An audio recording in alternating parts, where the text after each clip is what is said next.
Cuando te preguntan o nos preguntamos por qué hago ejercicio, cada quien va a tener su respuesta completamente particular.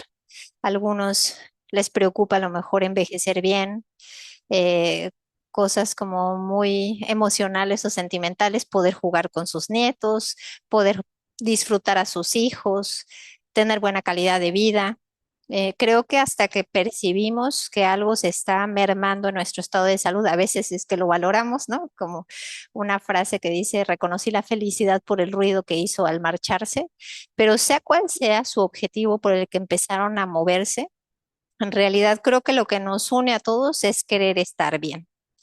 Y en ese sentido, es importante reconocer que el ejercicio nos ayuda a estar mucho mejor. Y existen cuatro tipos diferentes de ejercicio. El ejercicio aeróbico, el ejercicio de fuerza, el ejercicio de flexibilidad y el ejercicio neuromotor. Nosotros realizamos un ejercicio multicomponente y le decimos así porque involucramos los cuatro diferentes tipos de ejercicio durante las sesiones que realizamos. Entonces, el ejercicio aeróbico es un movimiento rítmico que es repetitivo, que involucra músculos largos y que genera que se acelere un poco nuestro corazón, que se incrementen las demandas de oxígeno en nuestro cuerpo, que empiece a circular mayor cantidad de sangre para poder abastecer estas demandas. El ejercicio de fuerza es que nosotros venzamos una resistencia. La resistencia puede ser nuestro propio peso, nuestro propio cuerpo o contra algún objeto. Podemos utilizar ligas de resistencia, mancuernas, el peso de una pelota, un aparato de TRX con sus agarraderas, un aparato de gimnasio. Y el ejercicio de flexibilidad es mantener en su rango de movimiento las articulaciones, en su amplitud de movimiento. Es un tipo de ejercicio que nos ofrece conservar nuestra movilidad. Yo puedo estar muy fuerte, pero si no estoy flexible, se van a dificultar ciertas actividades de la vida cotidiana para mí. Y el último ejercicio es el que nosotros conocemos como neuromotor, que en realidad abarca diferentes capacidades. Con el neuromotor, a veces le dicen es el entrenamiento funcional porque son actividades que nos permiten hacerle frente a nuestra vida cotidiana porque ejercitamos la agilidad, la coordinación, la propiocepción, que la propiocepción es que cuando nosotros cerramos los ojos sabemos perfectamente bien dónde está nuestro brazo derecho, nuestro brazo izquierdo, dónde está situado nuestro cuerpo en el espacio. Podemos alcanzar los objetos y sabemos la distancia que hay entre nuestra mano y el objeto que queremos agarrar. Es decir, es como esta conciencia corporal, no solamente hacia adentro, sino también hacia el exterior. Y involucra también actividades como de balance, de equilibrio y aquellas que van a mejorar la marcha o la forma como nosotros caminamos. Una de las cosas fundamentales del ejercicio es que aquello que yo haga sea completamente en un bajo riesgo para mí, que yo obtenga los beneficios del ejercicio con los menores riesgos. Entonces, todos sabemos que el ejercicio mejora nuestra salud cardiovascular, mejora nuestra salud metabólica, aleja el riesgo de que tengamos diabetes, hipertensión, hígado graso, ayuda a que nuestro hueso esté más saludable, nos favorece nuestra salud mental, menos ansiedad, menos estrés, menores niveles de depresión, incluso nos ayuda en la resolución de problemas, mantiene nuestra salud cognitiva, nos aleja del riesgo de tener cualquier tipo de demencia, entre ellas la demencia de tipo Alzheimer, nos ayuda a mantener toda nuestra economía del cuerpo funcionando adecuadamente. Entonces, en realidad, por eso es que lo hacemos. Pero les decía, nuestro objetivo es garantizar que ese ejercicio me ofrezca estos beneficios, pero con los menores riesgos. Y en el sentido de seguridad, ¿yo qué debo de proteger? Que no ocurra nada en un aspecto cardiovascular. Desafortunadamente es muy común que veamos imágenes, videos o cuestiones que de repente dicen, tal persona corrió un maratón y desafortunadamente falleció. Un futbolista se desplomó en el campo y desafortunadamente falleció. En el gimnasio haciendo ejercicio ocurrió una tragedia. Entonces, hay que cuidar mucho la seguridad cardiovascular, la seguridad del corazón, que no ocurra cualquier infarto o un hecho de muerte súbita. Y en el caso de la seguridad musculoesquelética, es alejar el riesgo de tener una lesión. Dentro de las cosas más frustrantes es empezar a realizar ejercicio y de repente ya me lastimé el hombro porque estaba realizando aquaerobics o algún movimiento o traté de empezar a correr y ya me empezó a doler la planta del pie. Y por último, el riesgo de caídas. Entonces, también debo saber cómo se encuentra mi balance y mi equilibrio para que al momento que yo salgo a realizar alguna actividad, no me vaya a tropezar con una raíz de un árbol o con algo que me ponga completamente en riesgo. Entonces, es responsabilidad del profesional de la salud, es decir, de nosotros como médicos, asegurar la parte de la salud cardiovascular. ¿Por qué? Porque para que realmente ocurra un evento de una muerte súbita, se tienen que conjuntar tres cosas. Que esa persona tiene una anomalía cardíaca y a lo mejor no lo sabe, que es una persona sedentaria, inactiva, que no hace ejercicio y que ese día se le ocurrió realizar ejercicio vigoroso. Por eso les digo, es a veces común encontrarlo en personas que se les ocurre espontáneamente correr un maratón y vienen de no tener un proceso adecuado de preparación y si a eso le sumamos que no realizaron un chequeo médico exhaustivo y que venían y que ese día más bien realizaron un ejercicio en una intensidad no adecuada para lo que están acostumbrados. Y dentro de la parte musculoesquelética hay aquellas cosas que ya son con las que nacimos, ¿no? Que fueron a lo mejor hasta heredadas, como tener las piernas, que nosotros le decimos en genovalgo o genovaro, que es hacia afuera arqueadas o en tijera encontradas, tener el arco del pie muy pronunciado, tener el pie plano, tener la columna desviada, una pierna más larga que la otra. Entonces, todo este tipo de cosas nosotros las preguntamos en consulta.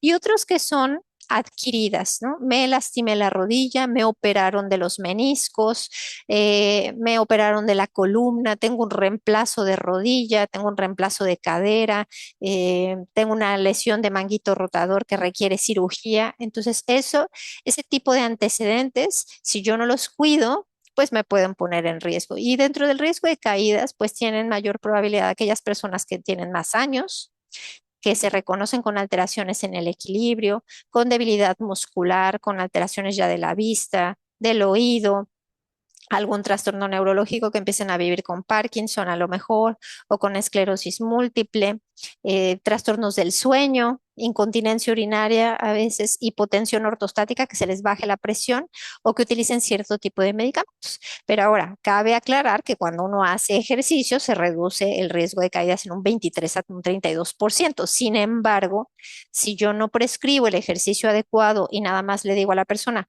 váyase a caminar, probablemente caminar sea una actividad que en este momento lo ponga en más riesgo que en beneficio y por lo tanto pueda llevar a un riesgo de caídas. ¿Qué es muy importante antes del ejercicio? O sea, cuando de plano no debo hacer ejercicio.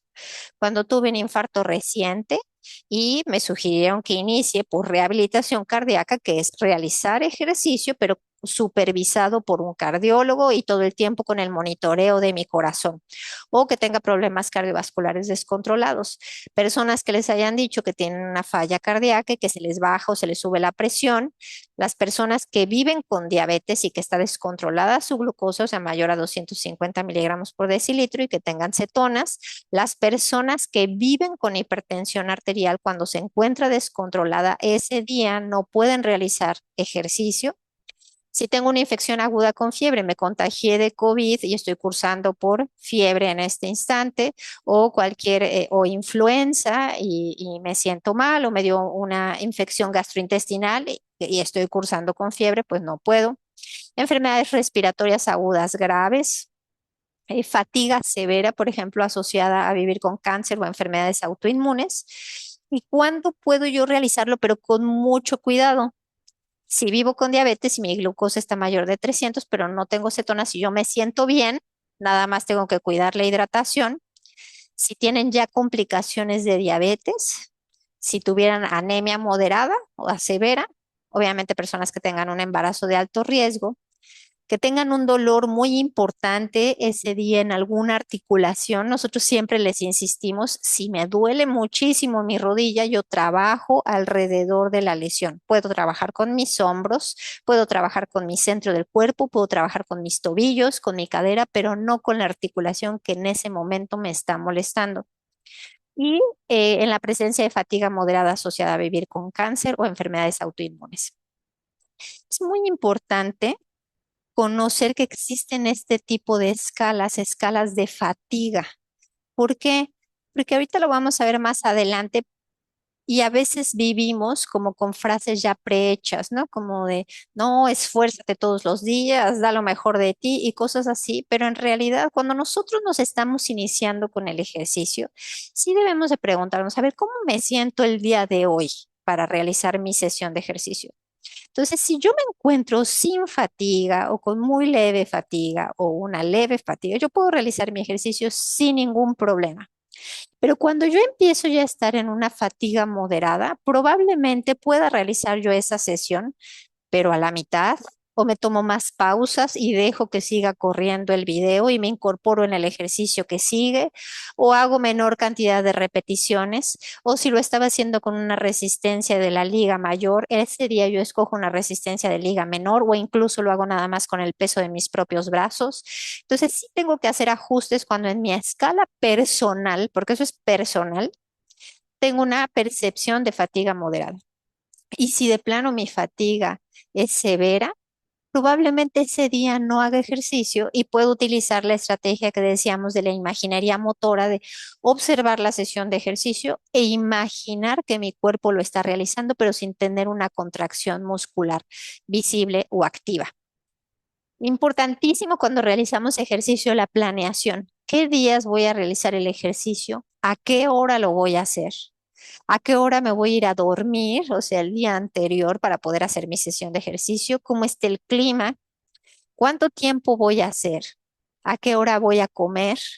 Si estamos bien hidratados, ¿qué ropa voy a utilizar? Cuando yo era niña se acostumbraba mucho que se untaran cremas y que después se envolvieran con ciertos plásticos para favorecer la sudoración. Eso ya se sabe que es completamente nocivo para la salud. Debo de utilizar ropa holgada y que permita transpirar a mi cuerpo. ¿En qué espacio físico voy a realizar mi ejercicio? ¿Para qué? Para que no sea yo mismo con todos mis aditamentos que pueda yo aumentar el riesgo de alguna caída o de algún tropiezo. Tengo forma de medir ciertas cosas si yo ya vivo con alguna enfermedad, de medir mi presión arterial si me empiezo a sentir raro, de medir mi saturación de oxígeno y de medir mi glucosa.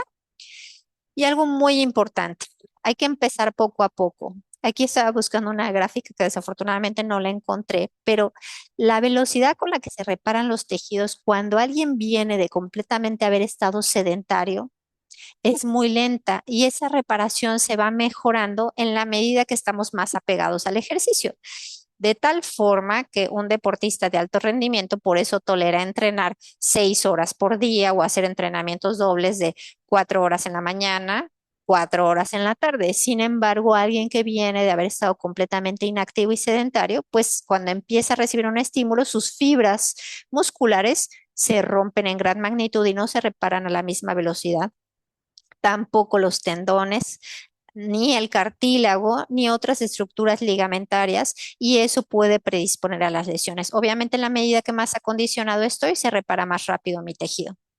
Aunque suene a recomendación así casi, casi que milenaria, dormir bien en realidad es fundamental para la reparación de los tejidos asociado al ejercicio. Entonces, se ha asociado que dormir poco altera el balance y la coordinación, incluso también la velocidad de reacción.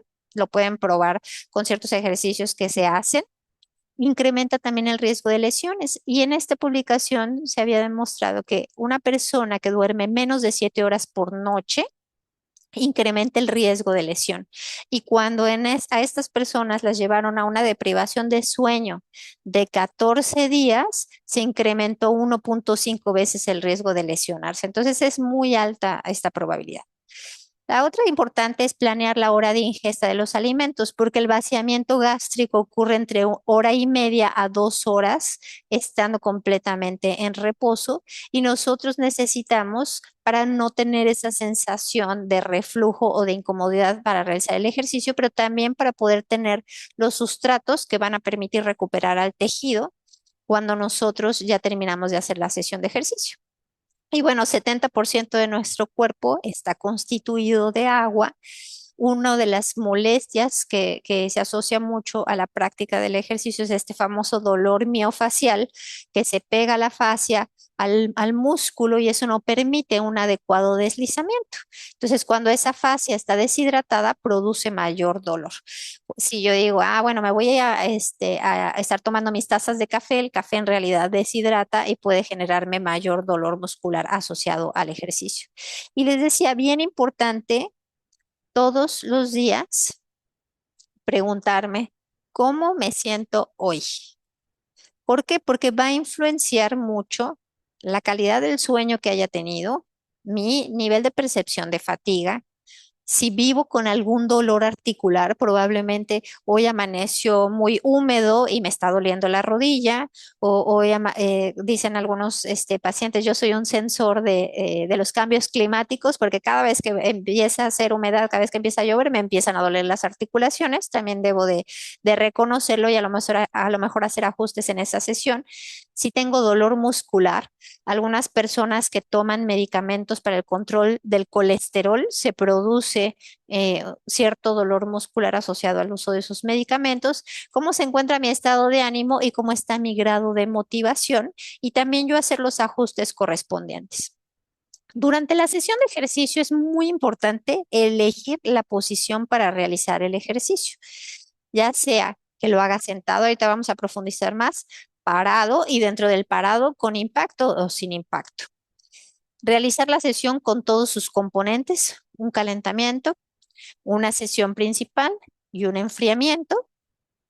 Percibir la intensidad del ejercicio, que ahorita lo vamos a ver igual desdoblado, y garantizar la seguridad del ejercicio. Dentro de la posición durante el ejercicio, ¿cuándo debo yo de hacer el ejercicio sentado?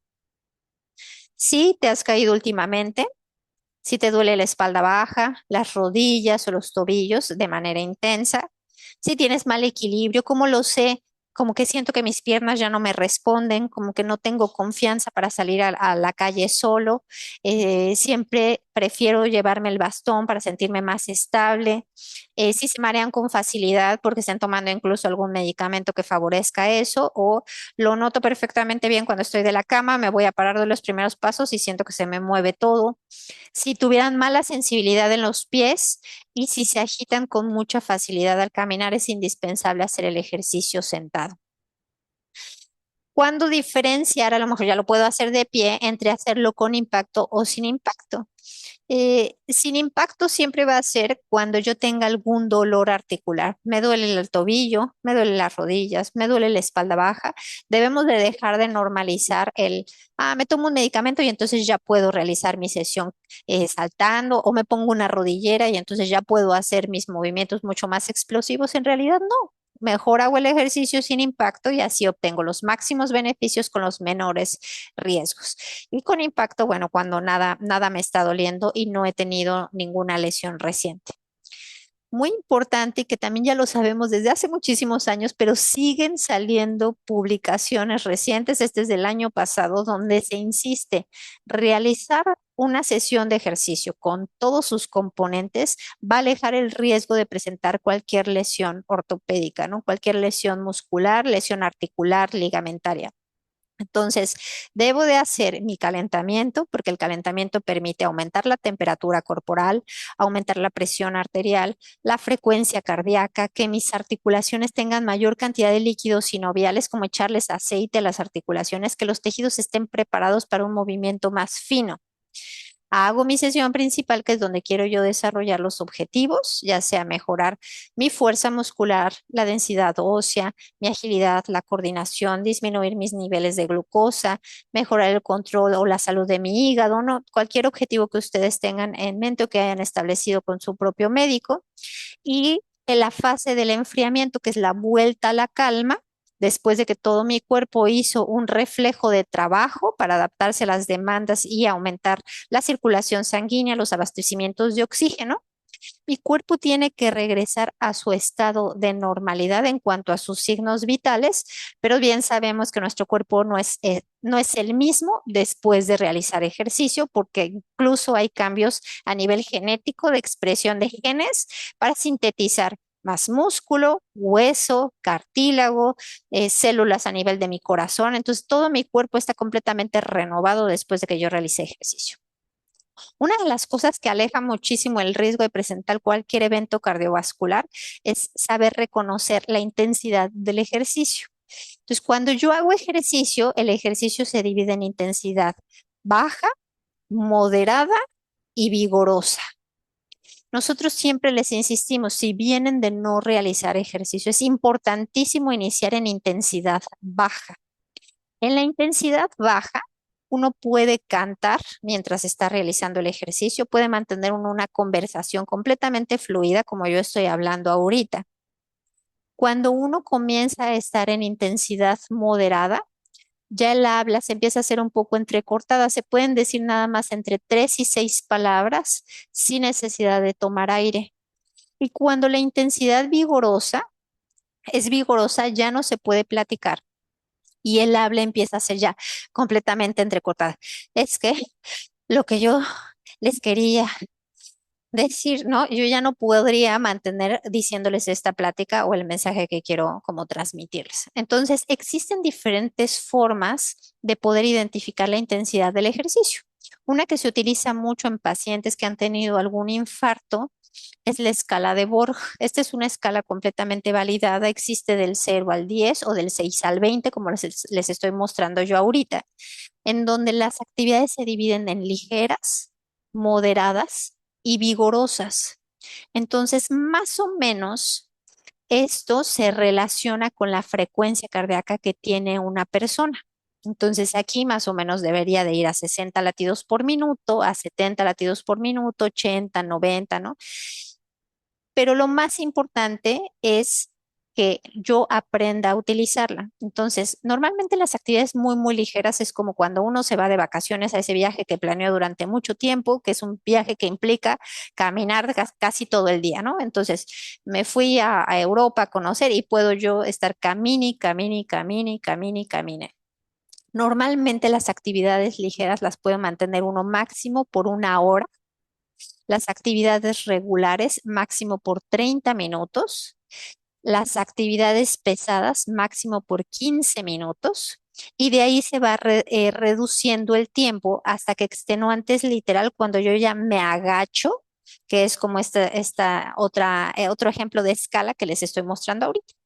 Entonces, la anterior era la escala de Borg y esta se llama de Omni y existen muchas dependiendo de lo que uno practique. En el caso del ciclismo, como igual uno puede estar en intensidad baja, en intensidad moderada o en intensidad vigorosa. La gesticulación corporal de cuando yo literal tengo que inclinar el tronco, agarrarme de las rodillas y ya estoy tratando de sacar bocanadas, ¿no? Para poder jalar más aire, pues bueno, ese es un esfuerzo maximal, un esfuerzo completamente extenuante. Entonces, nosotros les insistimos muchísimo al inicio del ejercicio, yo tengo que hacerlo siempre en intensidad baja, ¿ok? Esa intensidad baja o intensidad ligera, que en el caso de estas escalas va del 1 al 3. Si yo ya tengo tiempo realizando ejercicio, ¿a qué me refiero con tiempo realizando ejercicio? Que al menos ya lleve 3 meses o 12 semanas entrenando de manera constante. ¿Qué quiere decir hacerlo de manera constante? Al menos 3 días por semana, todas las semanas durante esos 3 meses, ¿no? Entonces yo ya podría empezar a hacerlo en intensidad moderada. Y si yo ya tengo 6 meses o más, podría empezar a hacerlo de vez en cuando en intensidad vigorosa y después regresando a intensidad baja. Pero la recomendación siempre es para mantenerse en una zona segura, hacerlo en intensidad ligera cuando voy comenzando con el ejercicio. Eso sería para el ejercicio aeróbico. En el ejercicio de fuerza, También se divide en intensidad ligera o baja, en intensidad moderada y en intensidad vigorosa. ¿Qué me puede ayudar a mí a saber en qué rango de intensidad estoy? En la intensidad baja, yo puedo mantener perfectamente bien el ritmo acorde a cada respiración. O si lo relacionáramos con las personas a las que les gusta la música, si yo tuviera mi metrónomo, podría sacar una repetición por cada vez que se mueve el metrónomo, así, pam, pam, pam, pam. En ningún momento decae mi ritmo. Cuando yo empiezo a estar en intensidad moderada, ya a veces tengo que hasta como que resoplar, esperar tantito y ay, ya me voy a incorporar en esta, ya no aguantaba, ¿no? Y otra vez como que hasta pierdo la postura y otra vez trato de sacar otra repetición. Cuando el ejercicio se empieza a poner de intensidad vigorosa, yo empiezo a temblar al momento de realizar los ejercicios e incluso puedo llegar a tener esta sensación de que ya no puedo ejecutar la repetición, ya no puedo cargar ese peso, ya no puedo hacer ninguna repetición más. O cuando se están haciendo, por ejemplo, lagartijas hasta dejarse caer, ¿no? También existe esta gráfica que es con las ligas de resistencia. Entonces, si yo sujeto mi liga de resistencia y dejo un puño de diferencia, déjenme les muestro con una que tengo aquí. Entonces, yo puedo sujetar esta liga de resistencia. Dejo un puño y sujeto con mi otra mano. Si yo llevo esta liga por arriba de mi cabeza y trato de abrirla, dependiendo de la distancia a la que yo pueda abrirla, es la resistencia que para mí representa. Y esto es bien importante porque es muy común que alguien más, puede ser algún familiar o algún entrenador o lo que sea, me diga, oye, no estás agarrando la liga que te conviene, agarra una más dura, parece que nada más te estás haciendo guaje. No se vale que alguien nos diga eso porque la percepción de intensidad es un asunto personal. Nadie va a saber cuánto me pesa a mí realizar el ejercicio con esa liga más que yo mismo. Pero una forma de saberlo es que ustedes sujeten esa liga de ese color, dejan un puño de diferencia, suben sus brazos y tratan de abrirla y dependiendo de qué tanto pueden aperturarla con sus brazos es lo que para ustedes representa, ya sea una intensidad ligera o intensidad baja, una intensidad moderada o una intensidad vigorosa. Bueno, de plano ni puedo separar el espacio en mis hombros. Es muy importante no pujar durante los ejercicios y se los decimos todo el tiempo, no pujo durante los ejercicios, no contengo la respiración. ¿Por qué? Porque pujar puede afectar la motilidad gastrointestinal, aumenta la presión intraabdominal y también esto se suma a que el ejercicio lo estoy haciendo en una intensidad vigorosa, se hace más lento el vaciamiento gástrico y en personas que tienen reflujo les puede exacerbar los síntomas de reflujo. Y también es bien importante no pujar, porque al hacerlo se eleva la presión arterial. Entonces, cuando yo le hago así, porque la liga me queda muy, muy dura y estoy manteniendo mi respiración y estoy cerrando aquí la glotis y pujo, se me eleva la presión arterial. Entonces, cuando yo realizo el ejercicio, por ejemplo, en intensidad vigorosa, si esta fuera la luz de mi vaso sanguíneo, se cierra la luz por estar yo pujando al ejecutarlo. También aumenta la presión intracraneal y aumenta la presión intraocular. Entonces, esto es bien importante por las personas que viven con diabetes y las personas que viven con hipertensión porque se pueden reventar algún vasito en sus ojos. Este es el ejemplo de alguien que viva con hipertensión arterial, de cómo se encuentra la luz de su vaso sanguíneo y si hace el ejercicio de fuerza en intensidad baja, se abre y por eso es tan efectivo el ejercicio de fuerza para controlar la presión arterial en personas que viven con hipertensión. Y si mi presión se encuentra normal, y yo hago ejercicio de fuerza, pero lo hago en la intensidad baja, en la intensidad que corresponde, también se abren todavía más mis vasos y se mejora la salud de mi endotelio, que es el revestimiento o la cobertura que hay por la parte interna de mis vasos sanguíneos. Por eso es que una recomendación como tan sencilla como respiramos normal durante todas las repeticiones, no pujamos, no mantenemos la respiración, para nosotros es de suma importancia que se lleve a cabo. Entonces estábamos en este proceso, ¿no? Se elige la posición para hacer el ejercicio, Se realiza la sesión con todos los componentes, se percibe la intensidad y el último punto, garantizar la seguridad. ¿Y cómo voy a garantizar la seguridad? Me siento bien con ese ejercicio, o sea, como mucho con preguntas y les digo que la única persona que las puede responder son ustedes mismos. No somos a veces ni siquiera en este lapso los profesionales de la salud porque nosotros no estamos dentro de su propio cuerpo y no sabemos cómo perciben ese ejercicio. Entonces, estoy cómodo. ¿Cuándo debo de parar? ¿Y cuáles son mis límites? Y en ese sentido, todos estamos viviendo un proceso que se llama la alfabetización física, que es familiarizarme con todos los movimientos, pero no es nada más que, les decía yo, al final de cuentas todos vamos a tener una super biblioteca, ¿no? En la corteza prefrontal donde digamos, el bíceps, sí, yo claro que sé cuál es el bíceps, ejemplos de ejercicios de bíceps, ejemplos de ejercicios para espalda, ejemplos de ejercicio para los pies, ejemplos de ejercicios de agilidad, ¿no? Y ya cada quien los va a ir reconociendo. No solamente es el que yo conozca los nombres de los ejercicios, sino que mi propio cuerpo conoce cómo se siente realizando esos ejercicios, ¿no? Entonces, eso me va a permitir a mí que si yo a lo mejor en mi infancia practiqué algún deporte, pues ya tengo ciertos conocimientos, pero si no he practicado nada, en la medida que me vaya yo incorporando a las sesiones de ejercicio, se me va a ir generando esta biblioteca no solamente de los nombres, sino de cómo se percibe mi cuerpo realizando ese movimiento y voy a ir aprendiendo a cómo hacerlo. Cuando yo no me siento completamente familiarizado con el ejercicio, muy importante, primero veo y después lo hago. Y mi cuerpo se va beneficiando desde que lo estoy observando y que imagino que lo hago.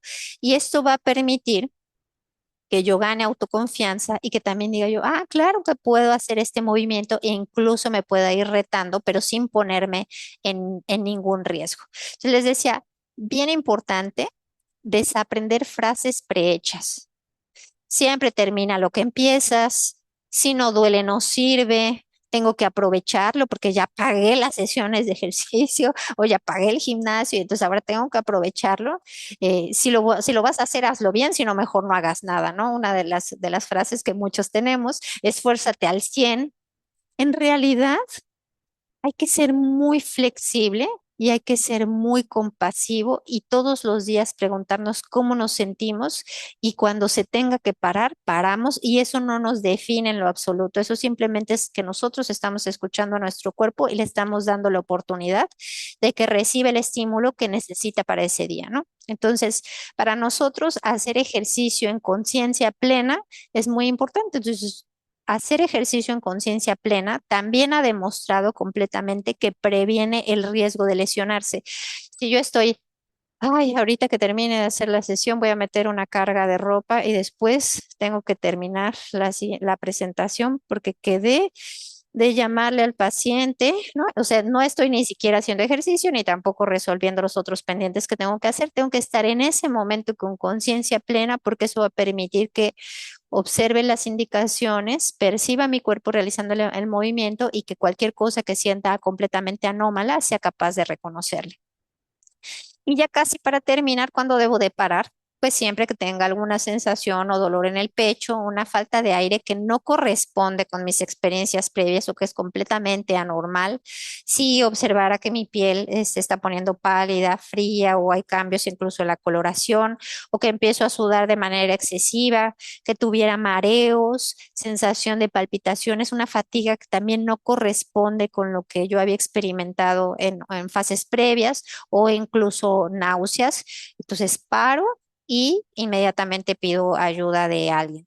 Es muy importante que las personas que viven con diabetes, por ejemplo, avisarle a alguien, voy a empezar a ejercitarme, para que lo sepan, por el riesgo, digo, ya no es tan común por los medicamentos que existen actualmente, pero de hipoglucemia. Y después del ejercicio, tan importante es esta fase de planeación como que después yo a mi cuerpo le dé lo que necesita. Entonces, en inglés le llaman las 4 Rs, pero yo debo de hidratarme, debo de alimentarme para que ese tejido que es completamente normal que se rompa mientras realizo ejercicio, se pueda volver a sintetizar, que se puedan reponer las fibras musculares, que se pueda reparar mi cartílago, que se pueda reparar mis ligamentos, que se esté intercambiando aquel músculo viejo por un músculo nuevo, mi cartílago viejo por un cartílago nuevo, igual toda la parte de mi aspecto de salud, que exista una regeneración muscular. Hay ciertas células que nosotros les decimos satélite que están esperando ahí para poder reparar los daños después de haber terminado de hacer la sesión de ejercicio. Tengo que dormir, ya vimos el factor de riesgo, dormir poco, ¿no? Ay, dormí 4 horas, pero me voy a levantar a hacer mi ejercicio porque es muy importante. No, o sea, cuando uno no durmió bien, debe descansar porque si no se puede poner en riesgo. Y el hecho de disminuir las conductas sedentarias, porque también si yo hago mi sesión de ejercicio, pero después me la paso totalmente postrado, eso obstaculiza el proceso de reparación de mis tejidos. Y bueno, me despido con estas frases que para nosotros las hemos construido, tanto Iván como yo, y que para nosotros es como la guía de Elige Moverte, ¿no? Es importante escuchar a su cuerpo, que disfruten su ejercicio, que no se comparen ni compitan con nadie, que respeten a su cuerpo reconociendo sus límites, que no se comparen ni siquiera consigo mismos en otra época de su vida, porque eso es bien común. Es que cuando yo era más joven podía hacer estas lagartijas sin ningún problema y yo podía también correr y yo saltaba, ¿no? Y a veces somos tan exigentes y tan... pues sí, duros con nosotros mismos de lo que éramos antes y nos exigimos que el día de hoy sigamos siendo igual. Hay que reconocer sus logros. A lo mejor 7 ejercicios no me salieron, pero 2 sí me salieron. Me enfoco en lo que me salió y con esa certeza de que si sigo siendo perseverante, voy a seguir mejorando. Hay que ser muy compasivos con nosotros mismos y detenerse y observar cuando sea necesario, ¿no? Entonces, esto de que ya empecé, tengo que terminarla, ¿no? A veces es súper válido detenerse, observar, me aprendo a lo mejor el ejercicio, mi cuerpo se sigue beneficiando de estarlo observando y ya después lo vuelvo a intentar. Y pase lo que pase. Para mí, elige moverte es un asunto de que casi casi digo yo como de estandarte de lucha. Me siento triste, me siento decaído, me siento desanimado. La forma como voy a sentirme mejor es moviéndome. Se deterioró mi estado de salud, la forma de poder regresar a ese estado de salud es moviéndome y para todo en su vida, o sea, cuando se sientan estancados, cuando se sientan que no vale la pena nada, la única forma de poder llegar a sentir algo de luz es moviéndose. Muchísimas gracias. Déjenme dejo de compartir y pauso la grabación.